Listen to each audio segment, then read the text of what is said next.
to So- continue. Yes. So they started this closed circuit radio station in the dormitory system.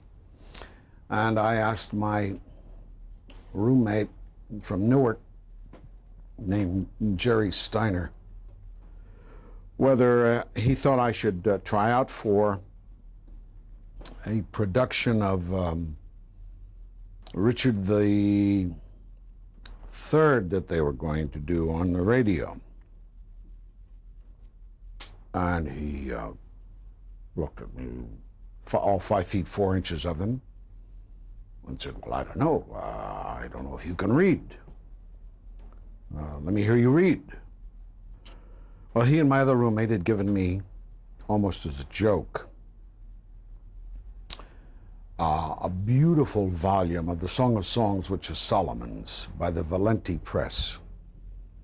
The gold lettering and everything. So I stood at one end of the room and he sat at the other. And I read the Song of Songs. My God, where did you learn to read like that? He says, by all means, try it for it. So I ended up playing the Duke of York, I think. I'm not sure. It's all right. He went on and was busily involved in the theater group, and I wanted to get out of college, still haunted by that open road idea, as quickly as possible. And so I was cramming it in as much as possible, and that's probably what fired up my departure prematurely. So I decided to go to summer school, and I was going to take Social Sciences 3, wonderfully alive subject. And he came home one day before school was let out for the year, and he said they're going to do a production of Bernard Cathedral this summer. Go to the library and check out the book and read for it. You can do any of the roles in there. I checked out the book. I don't think I read it. And I went and read, and they liked me, and they said, okay, I was going home for pre-summer break. He said, study these 2 roles.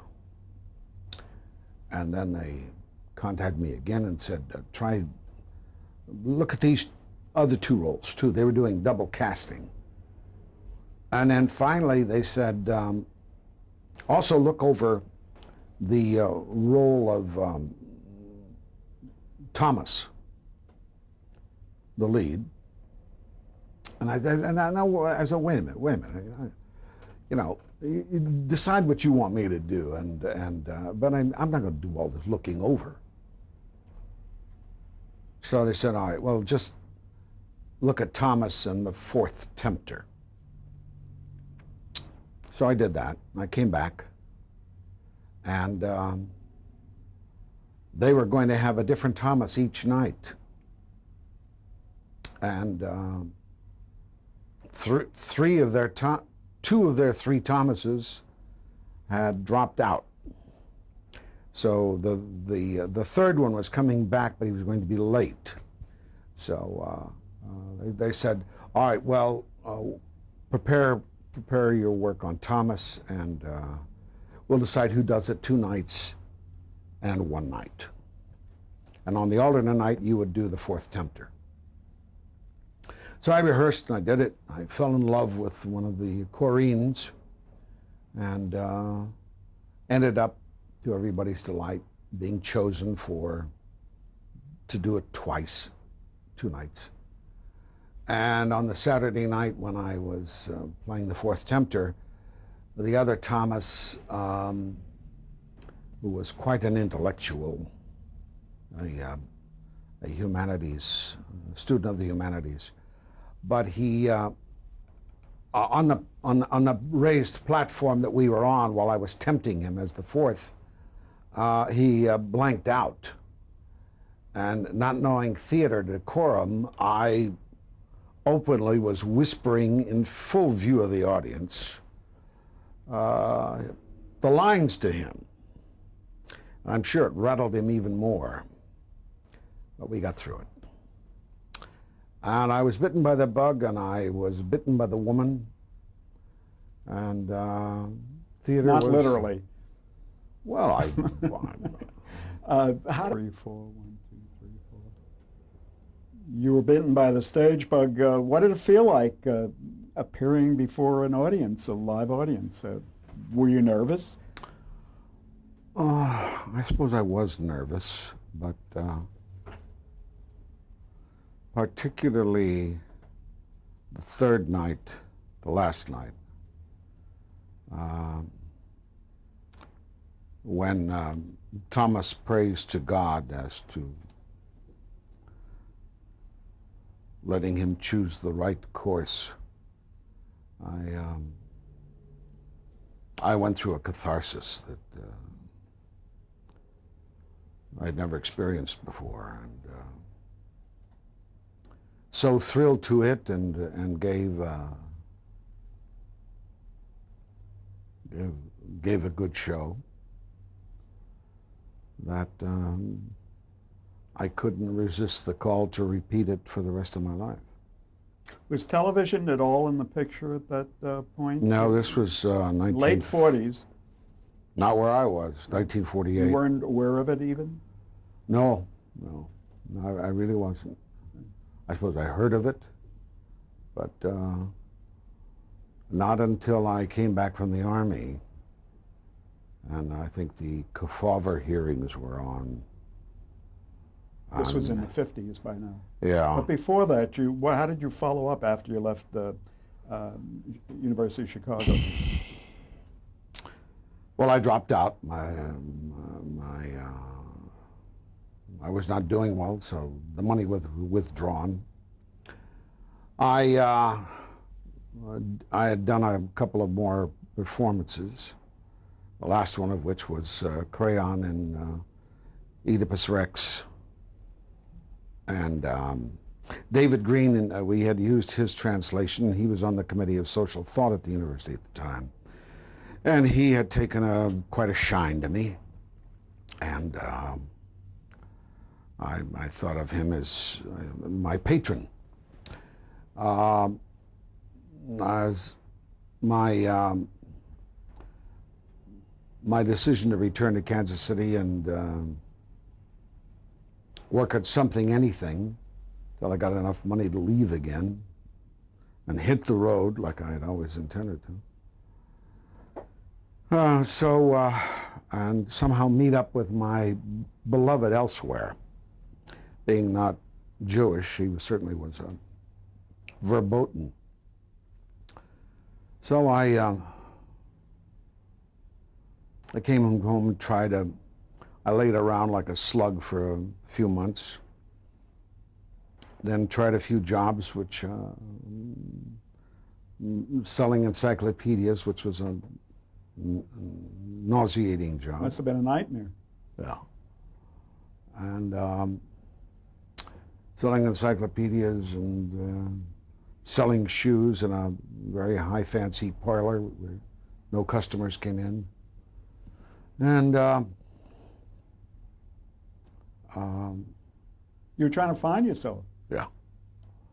And finally, I realized that I wasn't going to do anything this way. Had hopes of meeting after making some money, of meeting my beloved in Ireland and being admitted to the Abbey Theatre by suasion of David Green. Then found out that to get into the Abbey at that time, you had to speak Gaelic. I knew I wouldn't learn it fast enough or well enough to... Yiddish wouldn't do it. Yiddish wouldn't do it. So, and neither would Hebrew. So that scotched that. I didn't know where I was going to regroup with my lady. And in the meantime, she got an offer from her folks to travel with them through Europe. And she did that. And that more or less, well, before she went, I started work at the Buick Oldsmobile Pontiac plant that the B-25s had formerly been made at. And I saw her one weekend before she left, and that was the end of the relationship. And while it soured during her stay in Europe, I'd be polishing those cars with an electric buffer and buffing her face out of it the whole time. I wasn't very good at my job. I hated it. And it was an open shop plant. And the worker didn't mean diddly squat. And I realized how what a rotten emotional atmosphere it was to work there for the worker. And finally, friends came and said that they wanted me to come back to Chicago and be in a production of Julius Caesar at the university, to do Brutus. So I had a little money saved, and I said, to hell with it. I'm going back to Chicago, and I'll see what kind of an actor I can eventually become. I still wasn't convinced that I could possibly be on stage. I succeeded at Brutus. It was okay. Went on to do more plays and went around Chicago trying a series of jobs, selling over the phone, failing at that. Research shows that you, or indicates that you try to sell television ads over the phone? Television ads, and it's called a boiler room. And I tried to do the speech religiously as written. It never went anywhere, whereas my friend would improvise all over the place, and he made sales right and left. So I used to have to borrow money for subway fare to get down there, and maybe get a coffee and a donut. And then what was the Playwrights Theater Club? that came after the Army. Okay. Out of this, by then, eventually, I got thrown out of the university theater group because I had sabotaged the director's production. And I was persona non grata. He was a paranoid, and it generally happened eventually to everybody that they became exiled. So then I became attached to the Tonight at 8:30 group at the university, and out of that I did 2 plays.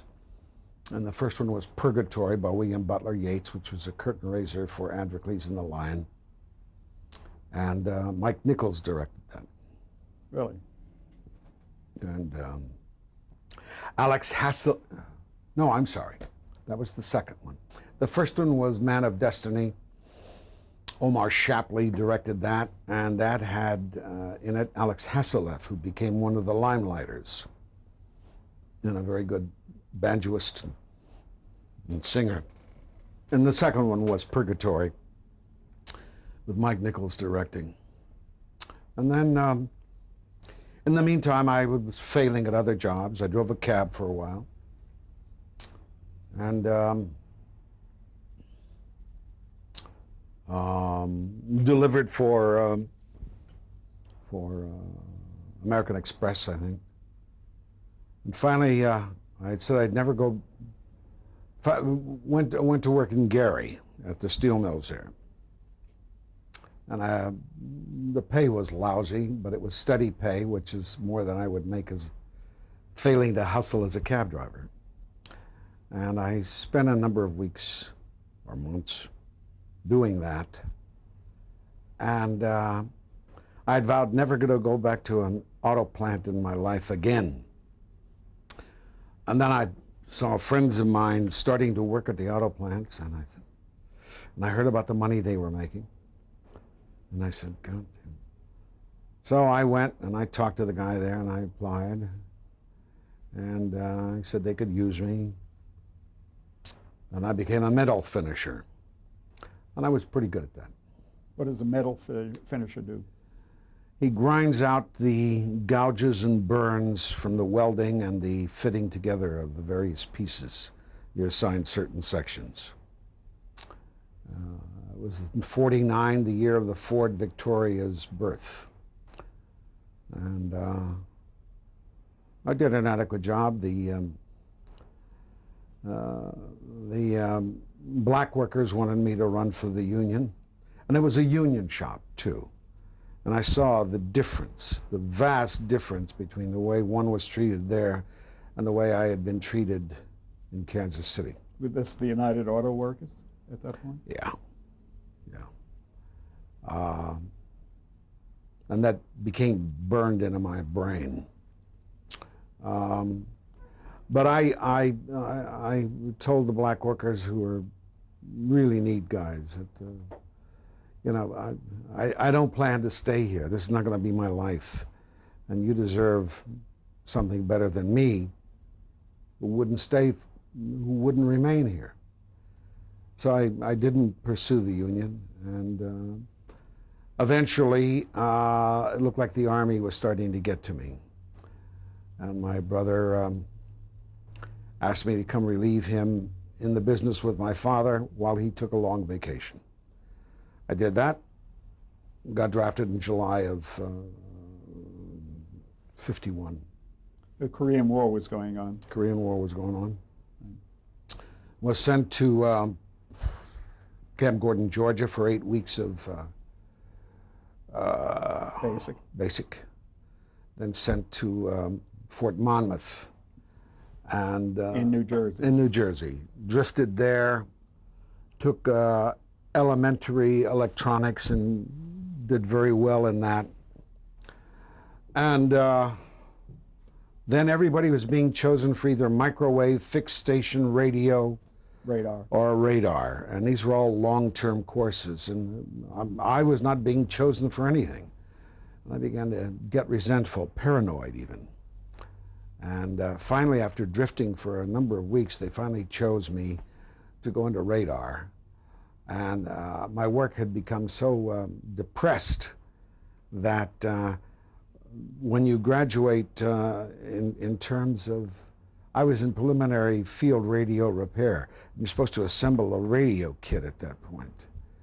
They gave me the kit, and I think I got a 30 on that test. It was such a rotten assemblage. Out of 100, we're talking about. Fortunately, I'd already been picked for radar. And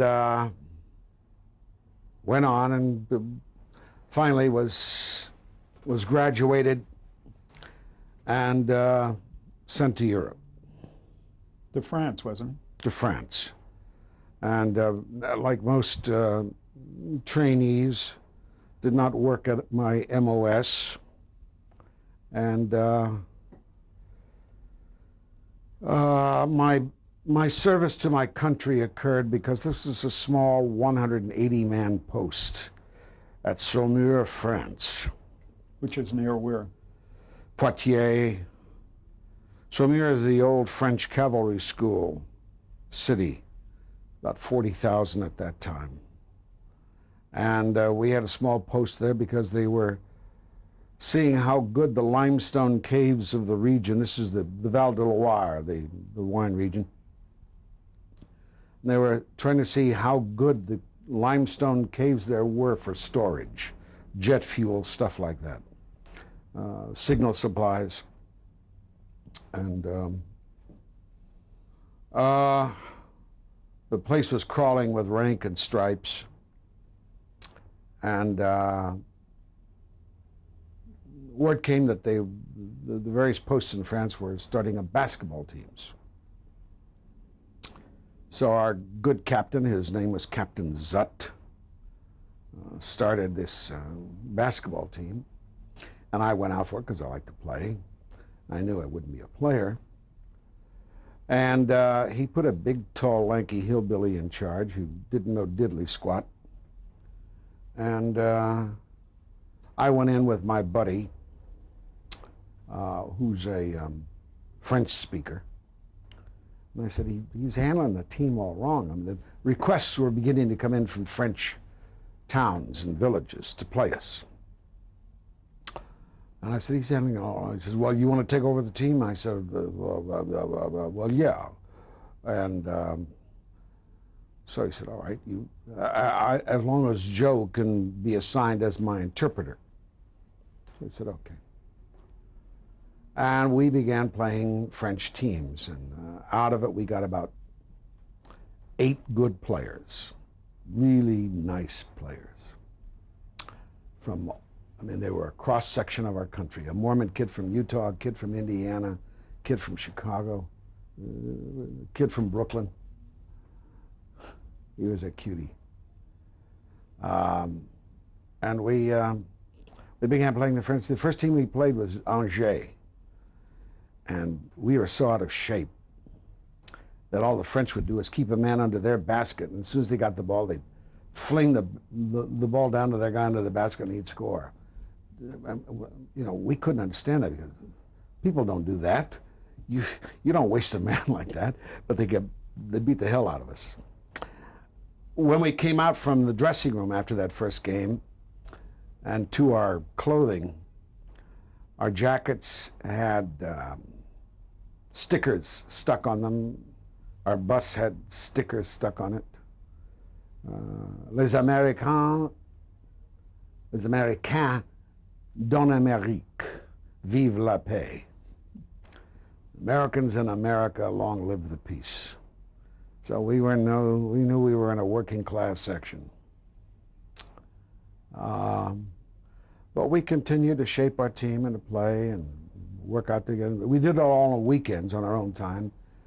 And the lieutenant colonel in charge of our post eventually came because he was very interested in improving Franco-American relations. And our team was what did it.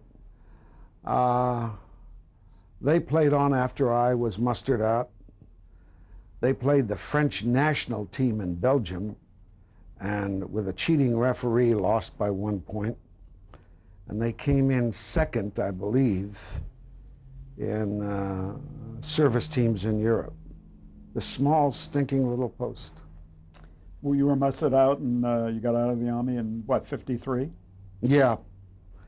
I was mustered out in Fort Campbell, Camp Campbell it was called, in Kentucky. Then came home and had already heard from Paul Sills in Chicago that they were going to start the Playwrights Theater Club, come up to Chicago and join us. How did Paul Sills know about it? He was at the university along with the rest of us. So I spent a week at home, went up to Chicago and began acting, and continued acting intensively, learning the whole time for the next 2 years. Our first theater had, and we were illegal. You could not open a theater the way we did. So we called it the Playwrights Theater Club. Instead of paying admission, you paid membership dues to the club, and thereby you came in and saw a play at your club. And we had a 180-seat theater in an old chop suey joint at North and LaSalle in Chicago. And we did good work there. We had a beautiful stage designed by Stanley Kasdalis. And we began to find our oats, and then the desire to expand, to do more. We moved to a 300-seat theater above Ballantyne's Restaurant at Dearborn and Division. And there we had to rely on a traditional box-like stage, which certainly wasn't as attractive as our former thrust stage.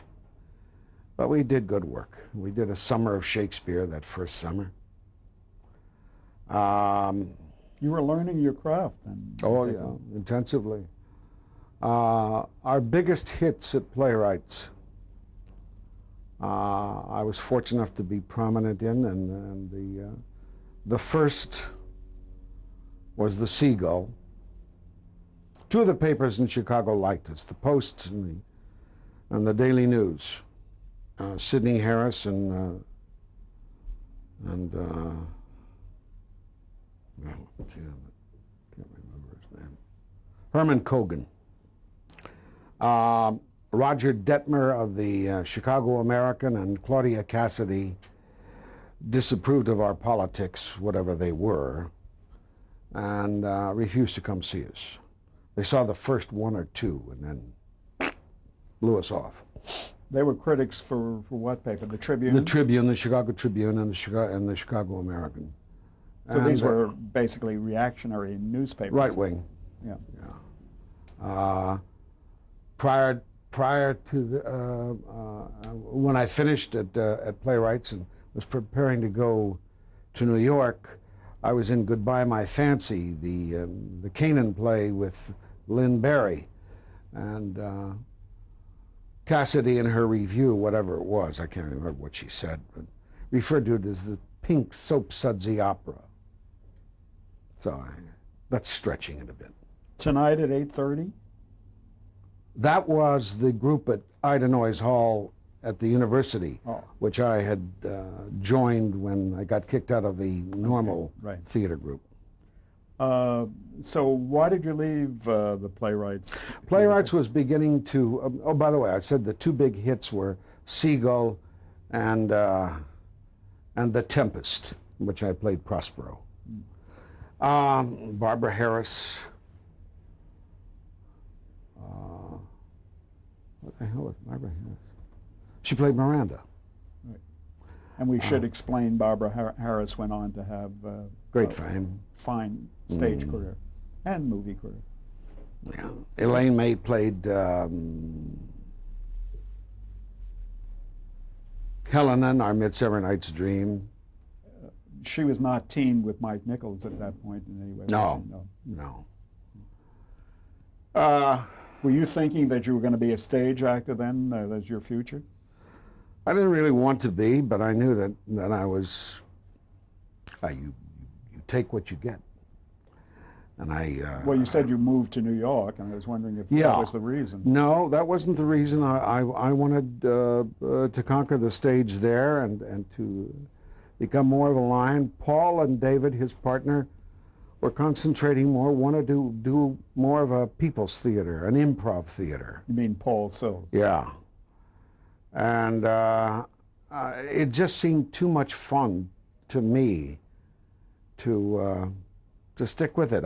I was very concerned with my bourgeois background and thought I was skating on thin ice in terms of family approval to begin with.